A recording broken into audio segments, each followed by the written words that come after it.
پاکستانی سیاست میں یہ منظر نیا نہیں ہے. یہی پارٹی جو آج جیتی ہارنے والی پارٹی کے ساتھ مل کر پہلے ایک حکمران پارٹی کو ہرا چکی. تو آج کھلاڑی بدل گئے لیکن کھیل وہی. تو پاکستان کی سیاست کے اندر یہ معاملات کب تک چلتے رہیں گے کہ ضمیر کی بجائے نوٹ کا جو ہے فیصلہ کب تک چلے گا, اور اس کو آخر کون روکے گا, کون اس سیاست کو صاف کرے گا, یہ ہے آج کا سوال اور یہی ہے آج کا موضوع. اس کے اوپر بات کرتے ہیں. اور یہ صاحب ابھی پریس کانفرنس بھی کی, تمام جو جیتنے والے لوگ ہیں بلاول بھٹو زرداری صاحب نے بھی کی, ساتھ یوسف رضا گیلانی صاحب. لیکن مجھے جو منظر جو آج اسمبلی میں جو بڑا اچھا لگا نا, وہ یہ تھا کہ جب اناؤنسمنٹ ہوئی ہے تو حفیظ شیخ صاحب جو وزیر خزانہ رہے, یوسف رضا گیلانی کے وزیر اعظم تھے, اٹھ کے انہوں نے مبارکباد دی. دونوں ساتھ بیٹھے, ساتھ اسمبلی کے اندر آئے. تو یہ ایک مجھے رنگ بڑا اچھا لگا. لیکن یہ والا رنگ جو ہے جس پہ ہمیشہ سوال اٹھتا رہے گا جب تک اس سسٹم کو ٹھیک نہیں کیا جائے. دیکھیں سسٹم سے بھی زیادہ آج ہمارا پورا میڈیا ایک آرٹیفیشل انالیسس کر رہا ہے پورے سچویشن. میں بڑی صحیح بات بتاتا ہوں. کہا جاتا ہے کہ پی ٹی آئی کے لوگ ناراض تھے, عمران خان کی ایروگنس تھی, زرداری نے پیسہ کام کر دیا. جو قومی اسمبلی میں 2 سیٹوں کے الیکشن ہو رہے تھے, ایک خاتون کا اور جنرل اسلام آباد. اگر تو پی ٹی آئی سے لوگ ناراض تھے تو دونوں سیٹوں پہ کو ہارنا چاہیے تھا. خواتین میں 174 ووٹ لیے ہیں پی ٹی آئی نے, جو اس کے نیچرل ووٹ موجود تھے, اور جیت گئی. اور 161 جو پی ڈی ایم کا ووٹ تھا وہ وہی ہے. یہ یوسف رضا گیلانی جو ہے یہ کدھر سے نکل آیا ناراض کرنے والا؟ اگر ناراض تھے تو خاتون کے ساتھ کچھ مطلب عمران خان نے اس طرح لڈو دے دیے تھے ان کو, یا عمران خان نے کہا. سمپل سی بات ہے. اس کا مطلب یہ ہے کہ something has been planned. اب یہ بہت امپورٹنٹ چیز میں بتا رہا ہوں, اور وہ آپ کے بات جو پیسے کی بات ہے, پاکستان کی سیاست کا یہ گند یوسف رضا گیلانی کو جتانے کے لیے. اس کا مطلب یہ ہے کہ وہ جو دوسری خاتون تھی وہ زرداری صاحب کے لیے اتنی اہمیت کی حامل نہیں تھی جتنا گیلانی صاحب. جتنا گیلانی. اور ہائپ بھی تو اسی کی تھی نا اس مقابلے. جس کی بھی ہو سر, آپ جب گیج کرتے ہیں کسی کی پارٹی کی تو پھر عمران خان کو بات دوسری سیٹ پہ بھی ہار جانا چاہیے, پی ٹی آئی کو اس سیٹ پہ بھی ہار جانا چاہیے. معاملہ یہ ہے کہ وہاں تو آپ پورے کے پورے ووٹ لے رہے ہیں, اور ایک ہی صفحہ ہوتا ہے جس پہ ووٹ ہوتے ہیں, 2 ووٹ نہیں ہوتے. سینٹ میں ایک صفحہ ہوتا ہے, اس کے اوپر آپ نے اپنا ووٹ ٹک کرنا تھا, خاتون کا بھی, دوسرا کوئی بیلٹ ہی نہیں ہوتا. ایک ہی بیلٹ پیپر کے اوپر آپ عمران خان. 2 رنگ کے بیلٹ تھے, ایک پنک تھا ایک وائٹ. نہیں وہ تو خاتون کے اس کے ہوتے ہیں, لیکن بیسیکلی ایک بیلٹ ہوتا ہے, اس میں پرسنٹیج چلتی ہیں, فلاں چلتی ہیں. اسی ایک بیلٹ پیپر کے اوپر ایک ہی وقت کے اندر آپ ایک اوپر عمران خان سے ناراض ہیں, نیچے اور نیچے عمران خان سے راضی ہو جاتے ہیں. یار 1.5 سیکنڈ میں آپ ناراض اسی کو دیتے. تو یہ کوئی انالیسس نہیں کر رہا ہے اس وقت. اس وقت صورتحال یہ ہے کہ پاکستان کی سیاست کے اندر 1988 آنورڈ جس غلاظت نے, جس گندگی نے, جس کھیل کے طوفان نے, خواہ وہ صادق سنجرانی کا جیتنا ہو, خواہ وہ وی اے جعفری کا الیکشن جیتنا ہو, خواہ وہ سینٹ کے اندر اور دوسری کی کھیل ہو, جس معین قریشی صاحب کی آمد ہو, جو بھی کھیل تھا, شوکت عزیز صاحب کا بھی آنا ہو, یہ کھیل جو ہے اس کھیل نے بتایا ہے کہ پاکستان کی سیاست نہ میچور ہوئی ہے نہ میچور ہو سکتی ہے. جو مرضی آپ. اچھا یہ بھی تو ایک اینگل ہو سکتا ہے نوریہ صاحب کہ حفیظ شیخ صاحب پی ٹی آئی کے نمائندے تو بہرحال نہیں ہیں, آئی ایم ایف کے نمائندے ہیں, ورلڈ بینک کے نمائندے ہیں. آپ مجھے بتائیے کون پی ٹی آئی اس وجہ سے بھی نقصان ہوا, کون کس پارٹی کا نمائندہ رہا ہے کبھی, کون کس. میں آپ کو بندے گن دیتا ہوں نون لیگ کے جو کہاں سے انفلٹریٹر ہوتے تھے, آ کے ووٹ لیتے تھے. میں آپ کو پی ٹی آئی کے پیپل پارٹی کے بندے گن دیتا ہوں. سلیم مانڈی والا کی کیا حیثیت, فاروق نائک کی کیا حیثیت ہے, صرف اس کا وکیل تھا زرداری کا. کیا حیثیت, مطلب کیا ان کی, کیا پارٹی کی کنٹریبیوشن کیا تھی. میں آپ کو سرمایہ داروں کی لسٹوں کی لسٹیں گن دیتا ہوں جنہوں نے ووٹ لیے. لیکن لوگ ناراض تو تھے, جیسے عامر لیاقت کھل کے اظہار کرتے ہیں کہ میں نہیں. ناراضگیاں ہوتی ہیں, یہ وہ 174 میں کیوں ناراض نہیں ہوئے, وہ خاتون نے حفیظ شیخ سے تو ناراض ہو سکتے ہیں نا. بسلا سر اب بات ہیں حفیظ سے, اب آتے ہیں حفیظ شیخ کی بات. اب حفیظ شیخ کا معاملہ یہ ہے کہ حفیظ شیخ کو 2 سال آپ اس کو ایڈوائزر کے طور پہ لے کے آتے رہے. یا تو آپ اس کے اوپر کھڑے ہو کے کہیں کہ میں ناراض تھا, پارٹی جو تھی امریکہ کی گود میں چلی گئی تھی, اب میں جا رہا ہوں. ناراضگی کی ایک بنیادی وجہ ہوتی ہے. کھڑے ہو کے اصولی جہاں دنیا میں اصولی اخلاق ہوتا ہے نا, وہ پہلے یہ کہتے ہیں کہ بھائی جان میرے پارٹی کے ساتھ نہیں چلتی. پاکستان میں پارٹیوں کی کمی تو نہیں ہے نا, تحریک لبیک میں شامل ہو جائیں. سمپل سی بات ہے, اور بھی پارٹی آ رہی ہے, ٹھیک نہیں, میں نہیں کہہ رہا کہ اس میں شامل ہو جائیں, لیکن نون لیگ کسی میں چلے جائیں, دوبارہ الیکشن لڑیں, عمران خان کے لیے مسئلہ بنا دیں. لیکن مسئلہ سارا یہ ہے کہ پاکستان میں کس دن ایک باصول پالیٹکس آئے گی. اور کتنے فخر سے کہہ رہے ہیں کہ جو ان کا ضمیر ہے, وہ بھائی ان کا ضمیر نہیں. اچھا اب اس سچویشن کے اندر مجھے تو کم از کم اس بات پہ مکمل یقین ہو گیا ہے کہ جس بندے نے بھی جو کچھ کیا ہے, وہ اگر واقعی ضمیر کی آواز ہوتی تو 174 اس عورت کو بیچاری کو نہ ملتے جو جیت گئی ہے. پھر یوسف اللہ گیلانی کو بھی جتنے ووٹ اس کو ملتے تو دوسری جیتتے, تو اس نے قصور کیا کیا تھا, اس کو کھڑا کیا ہوا تھا آپ نے وہاں پر. اب اصل مسئلہ آتا ہے اگلا, ایسا ہوا کیوں ہے؟ ایسا عثمان صاحب اس لیے ہوا ہے کہ جو بھی کہیں کہ چلے گئے, عمران خان کی اپنی ذاتی پالیٹکس ہے, اس کی بھی ڈیفیٹ ہوئی. عمران خان جو ہے, عمران خان کی کیسے ڈیفیٹ ہوئی؟ وہ تو کہتے رہے کہ جناب یہ ہونا ہے, یہ ہونا ہے, اس کا خدشہ ہے. میں عرض کر رہا ہوں, عمران خان کے جو 4 ووٹ گئے ہیں, یہ اگر عمران خان کے ووٹ گئے ہیں تو اس کا مطلب یہ ہے کہ عمران خان سے کی ذاتی ایروگنس, بڑی صاف بات کرنا چاہیے. پارٹی کے اندر جو آوازیں ہیں, دیکھیں عمران خان اگر آج اپنے آپ کو ٹھیک نہیں کرے گا تو آئندہ پالیٹکس سے آؤٹ ہو جائے گا. واقعی اس کی وجہ یہ ہے کہ پاکستان کی پارلیمنٹری پالیٹکس باصول پالیٹکس نہیں ہے. ولی خان کہا کرتا تھا یار ذوالفقار علی بھٹو عجیب آدمی ہے, باہر ہمیں گالیاں نکالتا ہے, اندر ملتا ہے تو پاؤں کو ہاتھ لگا کے ملتا ہے. یہ عجیب, ولی خان صاحب پاکستان تباہ ہو جائے گا مل جائے, وہ عجیب. ادھر ہمیں جیل میں ڈالا ہوتا ہے, باہر لوگوں کہتا ہے غدار ہیں, اندر کہتا ہے آپ ہی تو ہیں, آپ کے والد سے سیکھا. یہ پالیٹکس پاکستان کی ایک عجیب و غریب گند ہے. دیکھیں دولتانہ صاحب کے بارے میں ہم کہا کرتے تھے کہ دولتانہ صاحب نے عام آدمی کی پالیٹکس کو ڈرائنگ روم پالیٹکس بنا کے تباہ برباد کر لیا. صحیح. دولتانہ کے بعد اگر کسی شخص نے آ کے اس پالیٹکس کو دوبارہ, وہ ہے آصف علی زرداری. اور آصف مجھے یہ بتائیں, پاکستان پیپلز پارٹی میں, پاکستان پیپل پارٹی کی بات کر رہا ہوں میں, آصف علی زرداری کی کیا کنٹریبیوشن؟ صرف اس لیے کہ بینظیر سے شادی ہو گئی تھی. کوئی ایک جیل پیپل پارٹی کے اقتدار کے بعد نہیں, پہلے اقتدار پر کرپشن کی جیل ہے. ذوالفقار علی بھٹو کے خلاف والد صاحب جو ہیں وہ باقاعدہ جلوس نکالتے رہے. والد صاحب باقاعدہ اس کے خلاف ANP کے اندر رہے, جیل میں رہے. یہ خود بھٹو کے خلاف رہا. کیا کنٹریبیوشن ہے کہ آصف علی زرداری کو آپ صدر بنا دیں؟ کوئی ایک کنٹریبیوشن بتائیں. آصف علی زرداری جو ہے وہ منسٹر بن جائے اس کا اپنا انوائرمنٹ کا, اور اتنا بڑی کرپشن. لیکن آج اس بات کا کریڈٹ تو اوریہ صاحب, زرداری صاحب کو ملنا چاہیے نا کہ PDM کی سیاست کو ایجوٹیشن سے لے کے کہاں سے گما کے یہاں پہ لانا, یہ آئے نا. مسئلہ ہے کہ اس کا مطلب یہ ہے کہ آصف علی زرداری نے جو کھیل مثلا فضل الرحمان کے ساتھ اور نون لیگ کے ساتھ کھیل کے ان کی ساری کی ساری شور شر کو جو اسمبلی کے کوزے میں بند کر دیا ہے, اس کھیل کا آگے کیا نتیجہ نکلتا ہے یہ دیکھنا ہے. اور اس کھیل کا آگے یہ نتیجہ ہے کہ ہر بندے کے کبوتر کی اپنا اپنا گھونسلہ بن جائے گا اسمبلی کے اندر. خان صاحب کو کہا جائے گا کہ آپ عقاب ماننے کی کوشش مت کریں, اور ان کو بھی کہا جائے گا کہ آپ بھی دراصل بڑے لیول کا کو پرندہ بن جائیں اور اسی پنجر میں رہیں, اور اس پنجرے میں آپ ٹھیک ہیں, سندھ اپنے پنجرے میں رہے گا. وہ اپنا یہ جو شور شر مچتا ہے چاہے باقی چیزیں, کیونکہ عمران خان نے پھر سے کو منسٹر بنایا تھا کہ وہ سینیٹر ہو جائیں گا.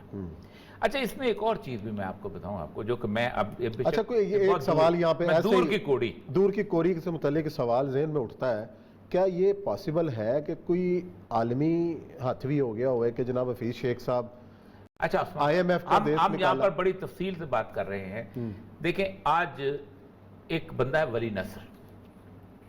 ولی نصر جو ہے وہ ایران کا بہت بڑا جیسے کہتے ہیں تھنک ٹینکس کا سربراہ اور یہ وہ, اور ایسا وہ بندہ ہے, شاہ ایران کے ساتھ ہوتا تھا لیکن شاہ ایران کے بعد وہ ان کا بھی ایڈوائزر رہا ہے. صحیح ہے. اس نے کل ایک ٹویٹ کیا بڑا مستعار.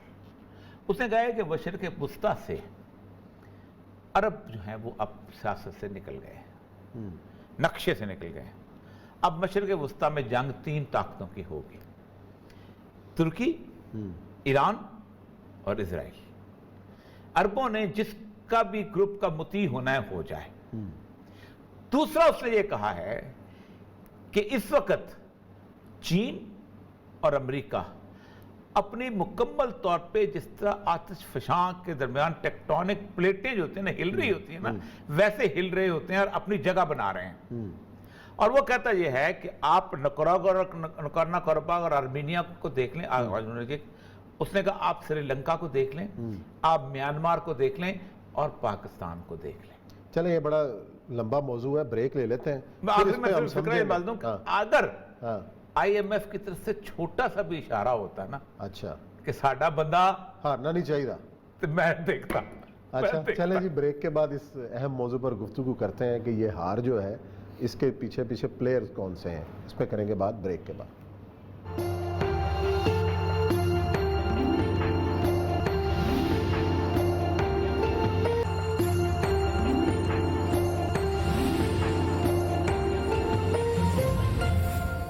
جی ناظرین، بریک کے بعد ایک بار پھر خوش آمدید۔ ہم بات کر رہے تھے کہ حفیظ شیخ صاحب کی شکست کے اندر کچھ پلیئرز کا بھی کوئی ہاتھ ہو سکتا ہے، کوئی عالمی جو مداخلت ہے اس کے اوپر بھی کوئی بات ہو سکتی ہے کہ آئی ایم ایف سے کچھ لوگ ناراض بھی ہو سکتے ہیں اس ریجن کے اندر، تو ایسا کوئی امکان نظر آ رہا ہے؟ دیکھیں کوئی نہ کوئی چیز پک رہی ہے اس پورے ریجن کے اور جو بائیڈن کے آنے کے بعد بہت زیادہ مطلب حفیظ شیخ کا جیتنا جو ہے نا یہ بیونڈ کوسچن نظر آتا ہے، خاص زرداری ہو اس کے مقابلے میں کھڑا ہوا یا نواز شریف کھڑا ہو یا کوئی اور کوئی بھی عمران خان اب بھی کھڑا ہوتا ہے نا تو وہ بڑے آرام سے اس کا کام، جس کو بندے کو سوٹ کیس اٹیچ کیس لے کے امریکہ سے جہاں بھیج دیا جائے کہ بھائی آپ تشریف لے جائیں، کیونکہ ہم یہاں نیگوشیشن کرنے والے ہیں۔ عمران خان صاحب پہلے 2-2.5 مہینے آئی ایم ایف کے پاس نہیں جا رہے تھے اور عمران خان صاحب کو پیسے بھی مل رہے تھے سعودی عرب سے، سب کچھ ہر کچھ ہو گیا تھا، لیکن اس کے باوجود بھی عمران خان سے اکانومی نہیں سنبھل رہی تھی، تو آخر عمران خان صاحب حفیظ شیخ کو جانتے بھی نہیں تھے، ملے بھی نہیں تھے، گفتگو بھی نہیں تھی، اس کو لا کے کھڑا کر دی۔ پھر حفیظ شیخ کی شبر زیدی کے ساتھ جو مخاصمت ہوئی ہے اور وہ جو مجھے یاد اچھی طرح جو مجھے پورا سین بتاتے ہیں کہ آ کے انہوں نے اتنا حفیظ شیخ صاحب اندر آ گئے اور آ کے انہوں نے شبر زیدی کے خلاف باتیں شروع کر دیں کہ آپ کیا پلان ہے آپ کا، تو پلان تو اس کے بعد پلان تیرے پاس ہونا چاہیے۔ تو صاحب یہ تو اس وقت باتیں ہوں گی نا کہ جب حفیظ شیخ صاحب اپنا بوریا بستر سنبھال کے واپس چلے جائیں گے، اب اس شکست کے بعد کیا وہ اپنے عہدے پر برقرار رہیں گے یا واپسی کا سفر کریں گے؟ اگر تو نہیں جاتے تو تب بھی ہے، لیکن ان کا واپس لانا کوئی اتنا مشکل کام بھی نہیں۔ کوئی ایک دیکھیں جس وقت اب سینٹ کے الیکشن جو ہے نا پنجاب میں، اب تو مسئلہ ہے کہ آپ اتنے ووٹ ظاہر بات ہے اتنے ووٹوں کو ہر 50 کے پر ایک ووٹ تھا، لیکن اگر آئندہ اگر پی ٹی آئی اپنے بندے کو پنجاب میں جتانا چاہتے تو سمپل میجورٹی سے جیت جائے گا۔ تو ایک آپ نے بندہ وڈرا کرنا ہے کہ حفیظ شیخ کو لے آنا ہے، ایک بات تو یہ ہے۔ دوسری بات یہ ہے کہ ایک دن پہلے جو ویڈیو نکلی ہے، اگر تو حفیظ شیخ جیت جاتا تو وہ ویڈیو ختم تھی، اس کی کوئی حیثیت نہیں۔ اب پی ٹی آئی نے اعلان کیا ہے کہ اس کو چیلنج کریں گے، اس لیے کہ اس کے ساتھ جو حماقت کی ہے وہ وہی حماقت ہے کہ جو نواز شریف صاحب کے بیٹے نے کی تھی کہ الحمدللہ یہ ہمارے فلیٹ ہے، انہوں نے بھی یہ کہا الحمدللہ یہ میری آواز ہے۔ اب اگر تو حفیظ شیخ جیت جاتا تو بے شک جتنے بھی مسترد ہوتے یہ ختم، کوئی میٹر نہیں تھا۔ اب ہونا یہ ہے کہ مسترد ہوئے ووٹ اور who is the beneficiary، تو بینیفیشری کون ہے؟ یہ سزا گیلانی، اور بینیفیشری کا بیٹا کون ہے؟ یہ۔ اب اس کے اندر سپریم کورٹ کا فیصلہ دیا ہے 2218 آرٹیکل 218 یہ وہ پیش بندی تھی، ووٹ کی سیکریسی حتمی نہیں ہے، نہیں حتمی نہیں، وہ نکالیں گے۔ نہیں 218 کہتا ہے کہ supreme court should ensure the transparent elections and up to the utmost honesty, corruption free۔ اب یہ ہے 218 کے تحت، 218 کے تحت ختم الیکشن۔ ایک تو یہ ہے کہ ایک تلوار لٹک گئی، پھر لٹک جس گیلانی کے سر پہ تلوار لٹک گئی۔ اب وہ تلوار جو ہے 23 مارچ سے پہلے اگر تلوار کا فیصلہ ہو جاتا ہے تو وہ الیکشن لڑ لیں گے اس میں۔ یعنی پاکستان کی سیاست کا گند شروع ہو گیا، یہ گند نہیں ہونے چاہیے تھے کسی طور۔ آج فیصل واڈا صاحب کا بڑا زبردست فیصلہ ہوا، وہ بھی دیکھیں نا، وہ تلوار جو ہے دیکھیں وہ ہے بڑے کیس سٹڈیز ہیں۔ وہ کیس اب عمران خان صاحب کی اس سے بڑی حماقت نہیں ہو سکتی ایک دیکھیں عمران خان صاحب کو بھی پتا ہے، وہ انہوں نے باقاعدہ ہائی کورٹ نے لکھ دیا ہے کہ 18 جون دیکھیں امریکی شہری 18 جون کو سیکورٹی مکمل ہوئی اور 25 جون کو انہوں نے ترک کی۔ اب یہ بتایا ہے ان کے وکیل نے، برسٹر جہانگیر جدون نے، جو ان کے مخالف تھا، اب انہوں نے کہا جی یہ اس کی 25 تک تھی۔ اب یہ 25 تاریخ کی جو شہریت ہے واپس کرنے کی، اس کا سرٹیفکیٹ کس کے پاس ہے؟ فیصل واڈا کے پاس یا الیکشن کمیشن کے پاس ریکارڈ ہے، یا الیکشن کمیشن کا تو اس نے ریکارڈ پیش ہی نہیں کیا۔ اب انہوں نے اس کو لٹکا دیا ہے کہ آپ یہ بتائیں کہ 25 جون تک جو آپ نے کب اس کو شہادت چھوڑی۔ اب انہوں نے یہ یہاں پہ اسمبلی کا استعفیٰ دے کے ان کو فوراً اسپیکر نے فوراً منظور کر لیا ہوگا، فوراً ہی وہ انہوں نے جا کے وہ کر دیا۔ اوپر سے 3 جون کو ہی انہوں نے یہ رکھا فیصلہ، اور 13 صفحے کا جو فیصلہ دیا ہے اس میں آخر میں یہ لکھا ہے کہ الیکشن کمیشن اس پر فیصلہ کرے کہ یہ بازار جمع کرایا گیا بیان بازار جھوٹا ہے، الیکشن کمیشن میں جمع کرایا بازار جھوٹا ہے، یہ جیسے نامن فاروق اس نے کر رہا ہے۔ اصل میں فیصلے میں انہوں نے صرف دونوں، اب یہ فیصل واڈے کا جو ہے یہ عمران خان کی کچھ ایڈیوسنکریسیز ہیں جس سے انہیں نکلنا پڑے گا۔ حفیظ شیخ کو اگر آپ نے سیکور کرنا ہی تھا تو اس کو پنجاب میں کھڑا کر دیتے، فیڈرل گورنمنٹ میں آپ اپنا کوئی ایسا بندہ کھڑا کرتے سے لے آتے ہیں، نہیں کوئی ایسا بڑا آدمی کھڑا کرتے، اسٹال بورڈ جو آپ کا پرانا بندہ تھا۔ میرا خیال توقع نہیں تھی عمران خان سے، نہیں توقع نہیں، جان بوجھ کے دیکھیں نا، آپ اس کو فیصد کو کے پی پہ کھڑا کر لیتے، آپ فیصد کو سندھ میں کھڑا کر لیتے، آپ ایک بندہ ایک تو سینیٹر جیتا نا سندھ کا تھا، وہیں سے کھڑا کر لیتے۔ آپ پنجاب میں اس کو کھڑا کرتے، سندھ میں کرتا ہے تو یہاں پر کھڑا کرتے، آپ شبلی فراز کو کھڑا کرتے ان کا پرانا، تاکہ کوئی بندہ اعتراض کرنے والا تو بات بھی کرتا۔ لیکن مسئلہ سارا یہ ہے کہ خان صاحب کو یہ سیاست کون سمجھائے، اور ان کی سیاست کے میدان میں وہ آ چکے ہیں، وہ سمجھتے میں 1000 دفعہ کہا ہے کہ کرکٹ کی ٹیم کے اندر پلیسمنٹ میں اور سیاست کی پلیسمنٹ میں زمین آسمان کا فرق ہے۔ کرکٹ میں تو آپ 2 بندوں کو کھلاڑیوں کو گھر بھی بھیج دو تو آپ کرکٹ کھلاتے آتے رہتے ہیں۔ 2.5 سال سے جس طرح اپوزیشن کو عمران خان صاحب کھلا رہے ہیں وہ کم کپتانی کی ہے انہوں نے، بہترین رزلٹ ہے، چیخیں مار رہی ہے اپوزیشن۔ اچھا وہ آج اس پہ یہ جو ویڈیو کیسٹ ہے نا، اس پہ جو لوگ تبصرہ کر رہے ہیں نا، وہ اچھا ویڈیو ایویڈنس قبول ہو سکتی، وہ گیلانی صاحب کہیں کہ جناب یہ میرا پتر ہے، میں تعلق ہی نہیں اپنے طور پہ کر رہا تھا، تو کیا نہیں گیلانی صاحب کہہ سکتے ہیں، وہ کہیں گے ٹھیک ہے اپنے طور پہ، لیکن فائدہ کس کو ہوا ہے؟ ووٹ مسٹرز کیوں ہوئے ہیں؟ ووٹ خراب کیوں ہوئے ہیں؟ نہیں اگر تو اس ویڈیو میں نظر آنے والے جو 4 لوگ ہیں، 4 نہیں، جتنے اس کو کہتے ہیں سرکمسٹانشل ایویڈنس۔ دیکھیں ایک آدمی کہتا ہے کہ تم ایسا کرنا کہ تم یہ چاقو ہے، یہ چاقو لے کے بازار جانا، بازار جا کے تم بندہ فلاں جگہ ہوگا اس کو جا کے وہاں قتل کر دینا، یہ ویڈیو ہے۔ اب وہ بندہ بھی نہیں مل رہا، سب کچھ نہیں ہو رہا، جب تک وہ قتل نہیں ہوتا ویڈیو ناکارہ ہے۔ لیکن اگر وہی چاقو چلتا ہے اور وہی اسی جگہ پہ بندہ قتل ہوتا ہے تو پھر ویڈیو کارآمد ہو جاتی ہے۔ اس کو کہتے ہیں سرکمسٹانشل ایویڈنس۔ تو میں اس لیے کل کہہ رہا تھا کل ویڈیو کچھ نہیں تھی، آج ویڈیو بہت کچھ ہو چکی ہے، کیونکہ آج ویڈیو کے بارے میں یہ ہے تو کسی سے قانونی رائے لینی چاہیے کہ اب جو ہے لیگل بات کر رہا ہوں نا، لیکن آج وہ ویڈیو پہ اور کچھ نہیں، تلوار لٹکا دی گیلانی صاحب پر۔ چلیں جی ناظرین یہ لیتے ہیں بریک کے بعد آئیں گے تو پروگرام کا سلسلہ جاری رکھتا ہے۔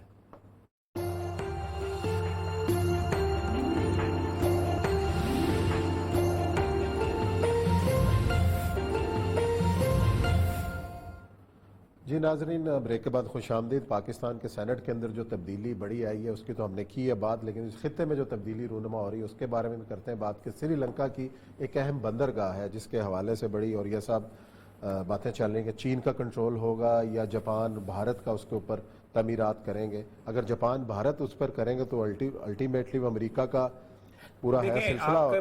آپ کی بندرگاہ جو ہے وہ سنگاپور کے پاس چلی گئی تھی، اس کے پاس ایگریمنٹ پھر واپس گئی تھی۔ چابہار میں تھے تقریباً $20 ارب کی انویسٹمنٹ انڈیا کی ہو چکی تھی، 25 سال کا معاہدہ ہو چکا تھا۔ انڈیا نے $2 ارب لگا کے چابہار سے زرغام تک روڈ بنا دی تھی، سڑک بنا دی تھی، وہ سارا کچھ ہو گیا تھا، لیکن چائنا کے ساتھ انہوں نے ایگریمنٹ کر دیا اور چائنا نے $120 بلین کی انویسٹمنٹ کا وعدہ کیا وہاں ایران کے ساتھ، لیکن ان کے ساتھ ایران کا وعدہ جو ہے وہ چابہار تو انہوں نے شامل کیا، چابہار کو ان کی ضرورت نہیں ہے، کیونکہ ایران کے ساتھ جو وعدہ ہے وہ ہے تہران سے نکل کے باکو کے اس طرف سے روڈ نکلتی ہوئی نگورنو قرباغ جو ہے اس کے علاقے. اب نگورنو قرباغ جو تھا اس کی جو بنیادی جگہ تھی وہاں سے وہ روڈ لنک کرنا تھا اور کرنا ہے پورے ویسٹ کو. وہ اس جگہ پہ انفلوئنس تھا امریکنس کا.